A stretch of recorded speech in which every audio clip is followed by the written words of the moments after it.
10 litre দুধ থেকে কিন্তু আসলে মানে ঘি তৈরি সম্ভব। 500 থেকে 600 গ্রামের মতো ঘি পাবেন। তো এই ঘি তৈরির প্রসেসের জন্য আসলে ভালো দুধ দরকার, আর ভালো দুধ খামার থেকে সরাসরি কালেক্ট করে এখন ক্রিমটা কিভাবে আলাদা করবেন, এই ক্রিমটা আলাদা করার জন্য আমার পাশে যে ভিডিওটি চলতেছে সেটি হলো ক্রিম সেপারেটর মেশিন। এই ক্রিম সেপারেটর মেশিনের সাহায্যে ঘি, লাচ্ছি, লাবান, মাঠা তৈরি করা যায়। কিভাবে ক্রিমটা আলাদা করে ফেলবেন এবং হলো ক্রিমটাকে জাল দিলেই কিন্তু ঘি হয়ে যাবে এবং হলো এটা অথেন্টিক। এবং যদি আপনারা এই প্রসেসে আপনার খামারের দুধ থেকে যদি হলো ঘিটা বানান, সেটা খুবই স্বাস্থ্যের জন্য ভালো এবং হলো খুবই ভালো ঘি পাবেন।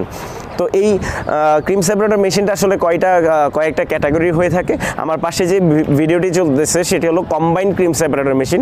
এটা একসাথে কারেন্ট এবং হলো ম্যানুয়ালি দুধ থেকে ক্রিম আলাদা করতে পারবেন। এখন অনেকেই কোশ্চেন করে থাকেন দুধ থেকে ক্রিমটা আলাদা করার পর বাকি দুধ দিয়ে কী করব। বাকি দুধ দিয়ে সব ধরনের কাজই করা যায়। ছানা বানাতে পারবেন, মিষ্টির দোকানে কাজে লাগবে। বা এই দুধটা হলো ফ্যাট ফ্রি দুধ।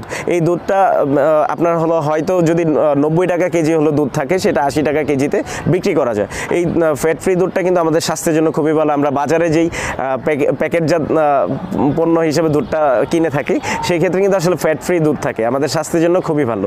তো এই ক্রিম, দুধ থেকে ক্রিম আলাদা করে জাল দিলেই কিন্তু ঘি হবে এবং লাচ্ছি, লাবান, মাঠা তৈরি করতে পারতেছেন। এটাতে 165 লিটার যে মেশিনটা রয়েছে সেটাতে আসলে 20টি বাটি রয়েছে।